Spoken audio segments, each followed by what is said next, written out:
নিরামিষের দিনগুলোতে কি রান্না করব কি করব বলে আজকে সোয়াবিন রান্না করছি দেখো। আর নিরামিষের দিনগুলোতে সত্যি কী খেতে হবে এটা নিয়ে একটা সমস্যা তৈরি হয়ে যায়।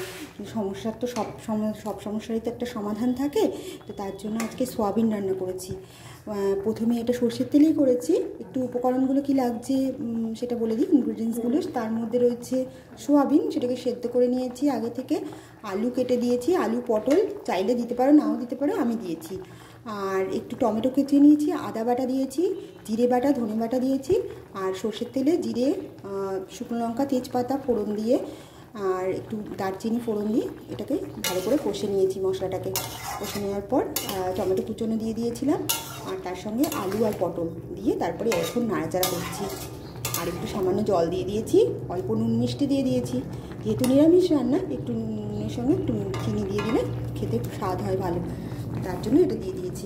চাইলে তোমরা গোলমরিচের গুঁড়ো দিতে পারো, আমি একটু কাশ্মীরি লাল লঙ্কার গুঁড়ো দিয়েছি, যেটাতে কালারটা ভালো আসে আর খেতেও ভালো হয়। তো নিরামিষের দিনগুলোতে যে সমাধান দিলাম সেটা একটু সমাধান হলো কি সমস্যার, তো অবশ্যই সেটা বাড়িতে করো। আর কি হয় বলো তো, এখনকার দিনে না এই যে এত গরম পড়েছে বাইরে, রোজ রোজ মাংস না খাওয়াই ভালো। মানে আমার তো ভালো লাগে না। তো আমি চেষ্টা করি যে অ্যাটলিস্ট গরমের দিনগুলোতে নিরামিষের দিকে ঝুঁকতে এবং নিরামিষটাই খাই। মাছটা যদিও বা চলে, মাংস একেবারেই চলে না, আবার খুব খেলেও খুবই সামান্য কদাচিৎ। তো তার জন্য আমি চেষ্টা করছি যে নিরামিষ খেতে এবং নিরামিষের দিনগুলোতে, মানে নিরামিষের দিনগুলোতে না এমনি দিনগুলোতেও নিরামিষ দিকেই ঝুঁকছি। মানে আমার মনে হয় সেটাই ভালো, কারণ অবশ্যই স্বাস্থ্যের দিকে খেয়াল রাখতে হবে, সুস্বাস্থ্য হতে হবে। আর এই গরমে একদম ভালো থাকাটা একটা সমস্যা হয়ে দাঁড়িয়েছে, বিশেষ করে নিজের হেলথ কন্ডিশনটা। তো অবশ্যই নিরামিষ খেয়ে কিন্তু সুস্থ থাকা যায়। মাছ খেলেও চেষ্টা করতে হবে, কারণ এই সময় মাছের আকালটাও হয়, কারণ যেহেতু চারিদিকে জলের পরিমাণটা কমে যাচ্ছে, মানে পুকুর খাল বিলগুলো কমে যাচ্ছে, তো তার কারণে মাছের কিন্তু একটা অভাব এই সময়। মাছের হয়তো অভাব হয় না, কিন্তু বাজারে সাপ্লাইটা কম হয়ে যায়, তার কারণে দামও অনেক বেড়ে যায়। আর সত্যি কথা বলতে কি ভালোও লাগে না।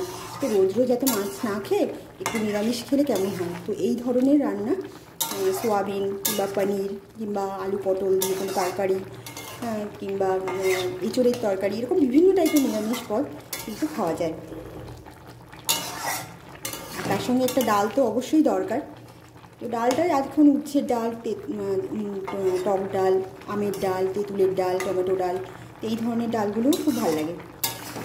মুখে রুচি ফেরাতেও কিন্তু বেশ সাহায্য করে এগুলো। তো দেখো আমার সোয়াবিনটা কিন্তু হয়ে গেছে। আমি তোমাদের সাথে কথা বলতে বলতে সোয়াবিনটা করেও ফেললাম। এবং খুব চটজলদি সোয়াবিন হয়ে যায়, এটাও ঠিক। যাদের খুব সময় কম হাতে, তো তারা খুব তাড়াতাড়ি সোয়াবিনটা করে ফেলতে পারে, এতে সময় সত্যি খুব কম লাগে। আমি পাটায় বেটে নিয়েছি, কিন্তু অনেকে চাইলে এটাকে মিক্সিতে পেস্ট করে নিতে পারে। সব আদা জিরে ধনে টমেটো কাঁচা লঙ্কা সব দিয়ে একটা পেস্ট করে নিয়ে মশলাটা দিয়ে দাও, খুব চটজলদি হয়ে যায়। আর এই গরমে এইরকম রান্না সত্যি ভালো লাগে। আর সত্যি সোয়াবিনটা সব জায়গাতেই চলে, তবে অনেকে গ্যাসের জন্য খায় না, মানে গ্যাস্ট্রিকের অনেক সময় সমস্যা আছে। সেক্ষেত্রে বলবো সোয়াবিনটাকে ভালো করে সেদ্ধ করে নিয়ে ঠান্ডা জলে ভালো করে ধুয়ে চিপে ওর ভেতরে যে এটা আছে ওটা ফেলে দিতে হয় ভালো করে, তাহলে গ্যাসটা হয় না। সুতরাং একটা চটজলদি সমাধানও দিয়ে দিলাম।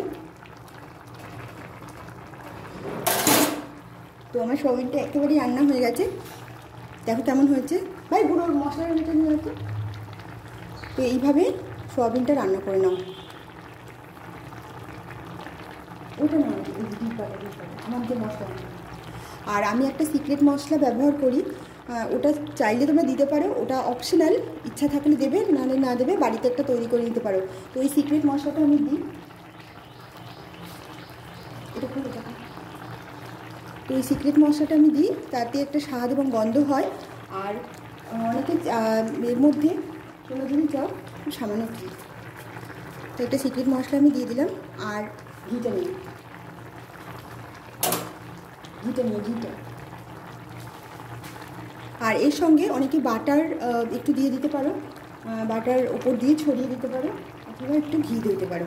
তো আমি একটু ঘি ছড়িয়ে দিলাম, এটা কিন্তু অপশনাল, দিতেও পারো নাও দিতে পারো, ঠিক আছে।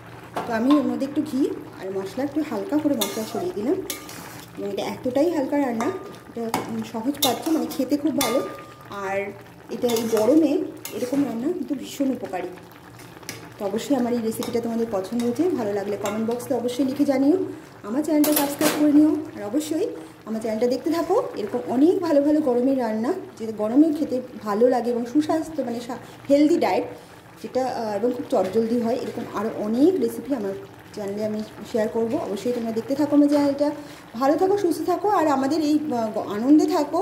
বলতে পারছি না, কারণ সত্যি বাইরে প্রচণ্ড গরম। বাইরে যারা রয়েছে কাজ করছে তারা জানে কী অবস্থা, আমরা ঘরের মধ্যে সেদ্ধ হয়ে যাচ্ছি।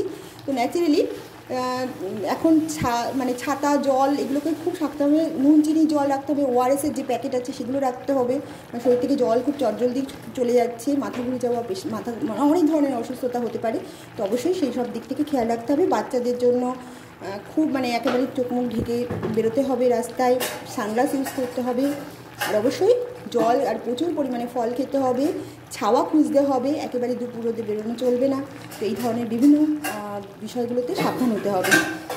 আশা করি আমার চ্যানেলটা ভালো লাগছে তোমাদের, আর অবশ্যই আমার সাথে থাকো, পাশে থাকো, আর আমার দেখতে থাকো আমার চ্যানেল, ঠিক আছে? তো সবাইকে ভালো শুভকামনা জানিয়ে এখন আমার চ্যানেলে যদি আমি আবার পরবর্তী ভিডিও নিয়ে আবার ফিরে আসবো তোমাদের কাছে।